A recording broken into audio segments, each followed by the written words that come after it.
चाणक्य नीति का 13वां अध्याय, जिसमें 20 श्लोक हैं, उनका हिंदी अनुवाद सरल शब्दों में। पहला श्लोक। उत्तम कर्म करते हुए एक पल का जीवन भी श्रेष्ठ है, परंतु लोक परलोक में दुष्कर्म करते हुए हजारों वर्ष का जीना भी श्रेष्ठ नहीं है। दूसरा श्लोक। बीते हुए का शोक नहीं करना चाहिए और भविष्य में जो कुछ होने वाला है उसकी चिंता नहीं करनी चाहिए।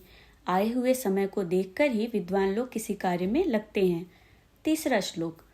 उत्तम स्वभाव से ही देवता, सज्जन और पिता संतुष्ट होते हैं। बंधु बांधव खान पान से और श्रेष्ठ वार्तालाप से पंडित अर्थात विद्वान प्रसन्न होते हैं।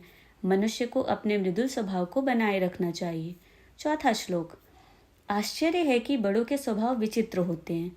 वे लक्ष्मी को तृण के समान समझते हैं और उसके प्राप्त होने पर उसके भार से और भी अधिक नम्र हो जाते हैं। पांचवा श्लोक। जिसे किसी से लगाव है वह उतना ही भयभीत होता है। लगाव दुख का कारण है, दुखों की जड़ लगाव है, अतः लगाव को छोड़कर सुख से रहना सीखो। छठवां श्लोक। भविष्य में आने वाली संभावित विपत्ति और वर्तमान में उपस्थित विपत्ति पर जो तत्काल विचार करके उसका समाधान खोज लेते हैं वे सदा सुखी रहते हैं।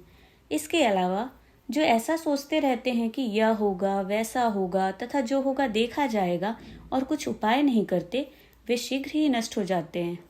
सातवां श्लोक। जैसा राजा होता है उसकी प्रजा भी वैसी ही होती है। धर्मात्मा राजा के राज्य की प्रजा धर्मात्मा, पापी के राज्य की पापी और मध्यम वर्गीय राजा के राज्य की प्रजा मध्यम अर्थात राजा का अनुसरण करने वाली होती है। आठवां श्लोक। धर्म से विमुख व्यक्ति जीवित भी मृतक के समान है, परंतु धर्म का आचरण करने वाला व्यक्ति चिरंजीवी होता है।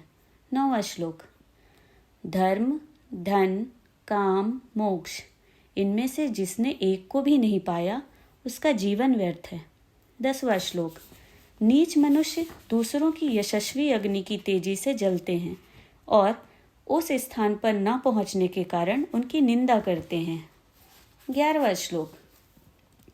मन को विषयहीन अर्थात माया मोह से मुक्त करके ही मोक्ष की प्राप्ति हो सकती है, क्योंकि मन में विषय वासनाओं के आवागमन के कारण ही मनुष्य माया मोह के जाल में आसक्त रहता है। अतः जीवन मरण से छुटकारा पाने के लिए मन का विकार रहित होना आवश्यक है। 12वां श्लोक। परम तत्वज्ञान प्राप्त होने पर जब मनुष्य देह के अभिमान को छोड़ देता है, अर्थात जब उसे आत्मा परमात्मा की नित्यता और शरीर की क्षण भंगुरता का ज्ञान हो जाता है, तो वह इस शरीर के मोह को छोड़ देता है। तदुपरांत उसका मन जहाँ जहाँ भी जाता है वहाँ वहाँ उसे सिद्ध पुरुषों की समाधियों की अनुभूति होती है। 13वां श्लोक। मन की इच्छा के अनुसार सारे सुख किसको मिलते हैं, अर्थात किसी को नहीं मिलते। इससे यह सिद्ध होता है कि दैव के ही बस में सब कुछ है, अतः संतोष का ही आश्रय लेना चाहिए। संतोष सबसे बड़ा धन है। सुख और दुख में उसे समरस रहना चाहिए। कहा भी है, जाहे विधि राखे राम ताहि विधि रहिए। 14वां श्लोक। जैसे हजारों गाय के मध्य भी बछड़ा अपनी ही माता के पास आता है, उसी प्रकार किए गए कर्म कर्ता के पीछे पीछे जाते हैं। 15वां श्लोक। अव्यवस्थित कार्य करने वाले को ना तो समाज में और न वन में सुख प्राप्त होता है, क्योंकि समाज में लोग उसे भला बुरा कहकर जलाते हैं और निर्जन वन में अकेला होने के कारण वह दुखी होता है। 16वां श्लोक। जिस प्रकार फावड़े अथवा कुदाल से खोदकर व्यक्ति धरती के नीचे से जल प्राप्त कर लेता है, उसी प्रकार एक शिष्य गुरु की मन की सेवा करके विद्या प्राप्त कर लेता है। 17वां श्लोक। फल कर्म के अधीन है, बुद्धि कर्म के अनुसार होती है। तब भी बुद्धिमान लोग और महान लोग सोच विचार करके ही कोई कार्य करते हैं। 18वां श्लोक।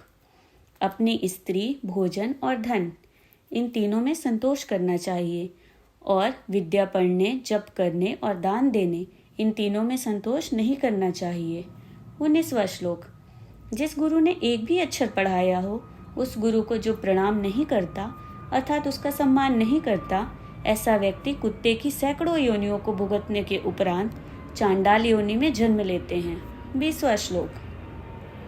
प्रलय काल में चाहे मेरु पर्वत डगमगा जाए और कल्प के अंत में सातों सागर चाहे अपनी मर्यादा छोड़ दें, परंतु महान विभूतियां, श्रेष्ठ साधु अपने लक्ष्य से कभी विचलित नहीं होते।